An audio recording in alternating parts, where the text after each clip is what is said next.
Durante la Segunda Guerra Mundial, entre 1939 y 1945, se diferencian dos posturas: nacionalismo y europeísmo, donde en el europeísmo se encontraba algunos grupos de la resistencia y en la propuesta de unión franco-británico.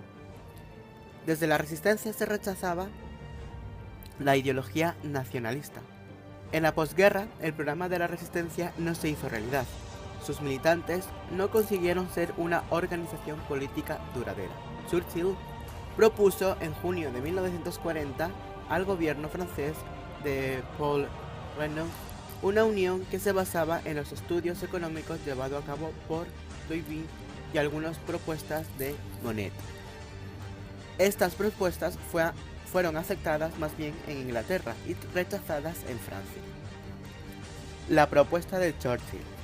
La posguerra parecía una vuelta a los viejos problemas. La primera propuesta europeísta fue llevada con la idea de crear un Parlamento Europeo. Fue formulada por Churchill en 1946. En ella se daba como primer paso de la creación de los Estados Unidos de Europa, la existencia de un Consejo de Europa.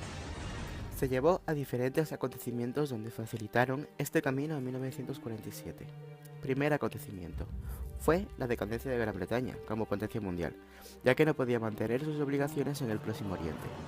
A partir de este momento, Reino Unido dejaba de ser primera potencia mundial, se acabó su era victoriana, y era sustituida por Estados Unidos que, orientados por la doctrina Truman, que era ayudar a quien defendía la independencia frente al comunismo, quien se convertiría en los guardianes de la libertad.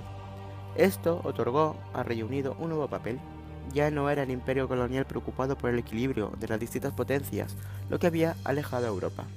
Además, en agosto de 1947, el imperio británico de las Indias se fragmentó en dos: Pakistán y la Unión India. Segundo acontecimiento. En los cimientos que se construyeron en 1947 fue el Plan Marshall. Toda Europa, también Inglaterra, estaba en bancarrota como consecuencia de la Segunda Guerra Mundial. Casos muy urgentes fueron atendidos por la ONU, que distribuyó más de $1.000 millones, aparte de otros préstamos efectuados directamente por los Estados Unidos. En este momento intervino el general Marshall con un discurso pronunciado en la Universidad de Harvard el 5 de junio de 1947. El Plan Marshall se le conoce como el Programa de Reconstrucción Europea. Se puede decir que el discurso era la aplicación de una doctrina de Truman a la situación europea. El tercer acontecimiento. En 1947 fue alemán. Los aliados entraron en el Tercer Reich sin ningún proyecto concreto. Durante la guerra se habían formulado distintos planes, pero ahora todo parecía olvidado. Alemania estaba destrozada, las hambrunas, enfermedades, el paro. Entre 1946 y 1948 se tomaron todas las decisiones fundamentales. Esto ofrecía nuevas oportunidades para la idea de Europa.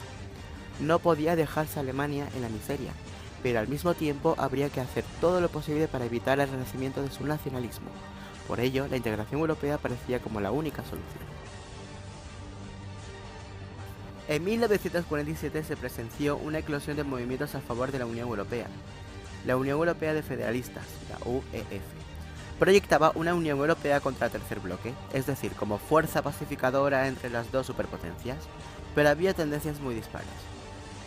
Los italianos insistían en la unión política como un poder supranacional definido por una constitución federal, por lo que reclamaba la convocatoria de una asamblea constituyente europea. Los franceses, en teoría federalistas integrales, defendían un plan gradual, en el que se comenzase la unión funcionales.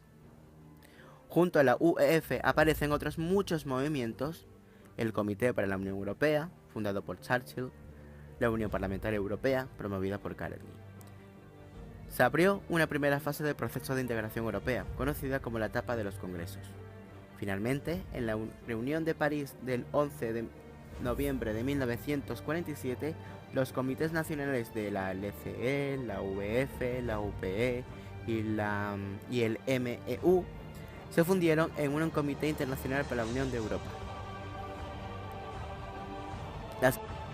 Las iniciativas del comité se concentraron en el Congreso de Europa, dirigido por Kennedy, que se reunió en El Haya entre el 7 y el 11 de mayo de 1948, donde se debatió el modelo de unidad continental y de marcar la creación de los Estados Unidos de Europa. Las sesiones del Congreso pusieron las diferencias entre las dos visiones de la construcción europea. la federalista y la funcionalista.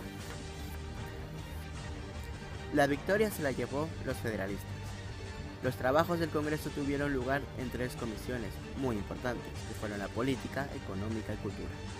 De ellos, la política fue la más importante, donde se centró en la necesidad de construir una asamblea consultiva europea, que fuese una tribuna idónea donde los distintos países europeos pudiesen resolver sus problemas comunes. El Consejo se centró en pedir una asamblea, que se denominó el Consejo Europeo. Nació el 5 de mayo de 1949, tras la firma de una carta funcional.